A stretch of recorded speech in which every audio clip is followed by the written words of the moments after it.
When it comes to gaming, most gamers want a great TV that maximizes what their consoles can do. In today's tech video, we're going to do a gaming review of the Samsung QN900C NEO QLED.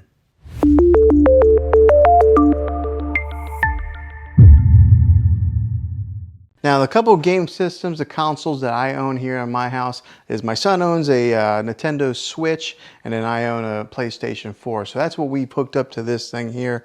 I imagine there's probably not a whole lot of difference whenever you're hooking up like an Xbox or a PlayStation to this thing. But when I've hooked it up to here, it's like it enhanced my gaming experience because I usually play my PlayStation on a 43-inch Samsung TV, and when I hooked it up to the QLED, whoa, it was just like made it the details so much sharper, so much darker and lighter. It just really highlighted my gaming experience. Now, I'm more of a Call of Duty kind of fan whenever I play games, and then I do play a little bit of NBA 2K. But when I hooked it up to this TV here when I was playing Call of Duty, like, along with my sound bar here, it was just like booming. I had to turn it down a few times because it got to be too loud. But I would turn out it was like an evening whenever I was playing the Call of Duty, and then the whites on here were very vibrant and white, and then the darks were very dark. So it was just an awesome experience of playing this, or playing games on this TV here. So if you're wondering if the gaming experience on this TV is worth it, it surely is. I mean, you can tell a huge difference between playing on a QLED TV than playing on maybe like a 4K or just a regular, smart TV like that. Now, seeing is believing, and it's going to be kind of hard to show you the exact specifics, but I'm going to show you gaming on this TV here. So I'm going to be putting in some footage of where I was playing some Call of Duty on this TV, so that way you can kind of get a visual of what it was like. Let's go ahead and put in that footage.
You was able to tell how well this TV does with some of those gamings through the different like the refresh rates of moving from side to side, or the gun, and the fast action pace that's in the game. You can see how well it performs with that.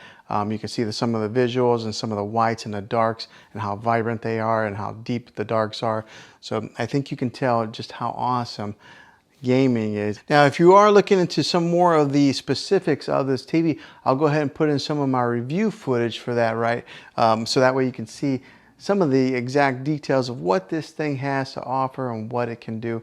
So I'll go ahead and put in the review portion of this TV right here. This is the 65-inch TV that I just got and I've had for a little bit of time now, and I wanted to give my review on it after owning it and using it and putting it to quite a few hours of use with my kids and my family of watching TV, and to give my feedback and see if this is maybe a TV that you're interested in purchasing. And hopefully you can base that off of some of my opinions on being an honest, normal, average consumer of buying a television. Now, I don't work for Samsung. I'm not affiliated with them by any means. So what I'm telling you is all my honest opinion of owning this thing for a little bit of time now. So what I'll do is I'll talk about what I've learned from it, and then I'll talk about more of the in-depth specifics on this TV later on in the video. But as far as owning it for a few weeks now, it's been a great TV. The picture quality is awesome. I mean, like, really awesome. So I upgraded from a 4K UHD TV to this QLED 4K UHD. Also, it's just bigger. I had a 55 inch and I went bigger to 65. So I think a lot of times whenever we upgrade our televisions, we usually end up going bigger. But that's what I did, and I gotta tell you, the picture on this, beautiful. It's just awesome. The other day I was watching Endgame on it, and the clarity was so clear. It was almost like they were right there and I could reach in there and touch them. That's how the clarity is on this. So like right now, I've got a background image on here. This is kind of like their screensavers that they have. Samsung has built in a ton of different kinds of screensavers that you can put on there. So instead of just having like a black picture, whenever you're not watching TV, you can have something that's pretty to look at just like this, and it stays on there for quite a long time. Now, one of the main reasons that I went with the QLED when I was shopping around for televisions, because I had it boiled down to two TVs. I was either going to get the Samsung QLED or I was going to get the LG OLED display, because I think that's what TVs are going to be going to in the future. So I wanted to make sure that I buy a TV that's going to last a while and it's going to be kind of future proof, because how often do you buy TVs for your main living room? Is, you know, every so many years. So I wanted to make sure that I got one that's going to last a while, and it's going to be something that's going to be, you know, a good TV for years to come. But the reason that I went with this one, the QLED, was because when it comes to OLED and QLED, if you are in a room that has a lot of natural light, like for this room, for example, I've got a lot of windows over here. There's a couple windows over here. There's a glare that'll be on the TV. The Samsung QLED is better when it comes to glares on a TV than they are with OLED. So that was one of the big reasons that I went with this TV. Also, I am a fan of Samsung. I've had a few TVs of theirs, and they've always lasted a long time, versus somebody who maybe had a Vizio or something like that. I had a buddy who had a Vizio and it lasted like a year and it broke on him. My Samsungs have always lasted quite a long time. So they're a trusted brand. They're at the top, you know, they're right there with Sony and LG. And so buying a Samsung QLED was something that I was pretty confident in it lasting for years to come. Now, let me talk about some of the specifics of actually using this thing for a little while. This has what's called Bixby built into it, okay? And if anybody has a Samsung device, they're pretty familiar with what Bixby is. But if you're not, Bixby is kind of like Samsung's Siri, like Apple's Siri, or it's kind of like their Amazon Alexa, okay? It has Bixby built in it. So you can talk to this TV and turn it on with the Bixby command. You just say, hey, Bixby. But let me tell you, it's not that good yet, okay? Samsung has some work to do with that. I would have to say that Amazon's Alexa is the leader in the industry when it comes to artificial intelligence and talking with voice commands.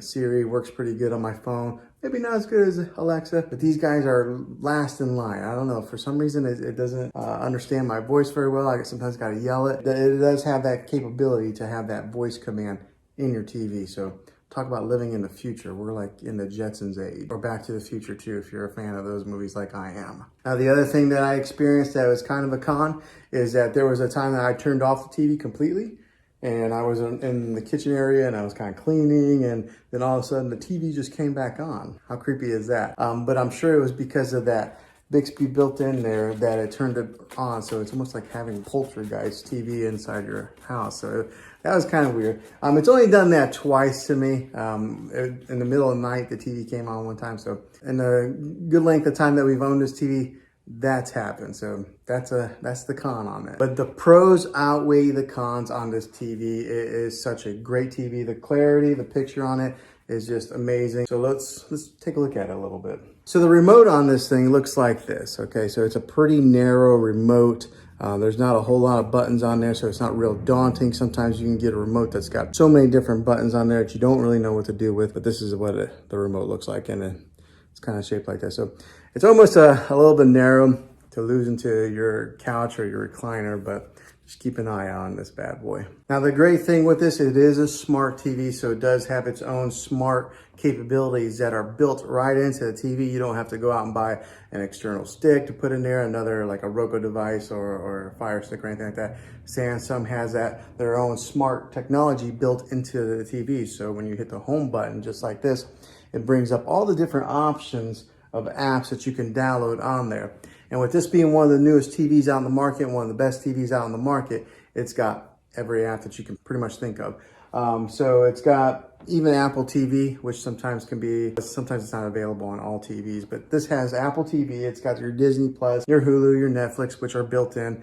And then also on the remote, it's actually got Netflix right here. It's got Prime Video and Hulu as quick shortcuts that you can press, and it'll automatically launch those apps. And along with having all the different apps that you can download, it does have its own like TV platform. So we'll go right here, this little icon. So right there's Disney Plus, Spectrum. That little icon there is kind of like their own built-in platform, and it's got free movies on there also. It's got movies that you can buy. I haven't used it too much because I've always just used our Netflix or our Disney Plus, but it does have that capability in case you buy it and you don't have a subscription to Netflix, Hulu, or any of the other ones. You can watch free movies on their built-in platform. And like I mentioned previously in the video, it's got its ambient mode, so it's got all these different options to select different screensavers on there. So we'll go to the ambient mode screen on this right now. Okay, so it's loading, and then along here on the bottom, it's got different kinds of features. It's got like My Album, so maybe if you wanted to upload your own pictures to the Samsung platform, you could have your own pictures displayed on here. It's got like artwork. It's got like different kinds of contemporary type of artwork. So it's got so many different features on there. But I kind of like the landscape view, so I've kept that on there for a little while. Every once in a while, I'll change it up. And if you are in the whole smart things platform with the Samsung, it is built right into this TV to where you can control some of your other devices that are in that smart things hub.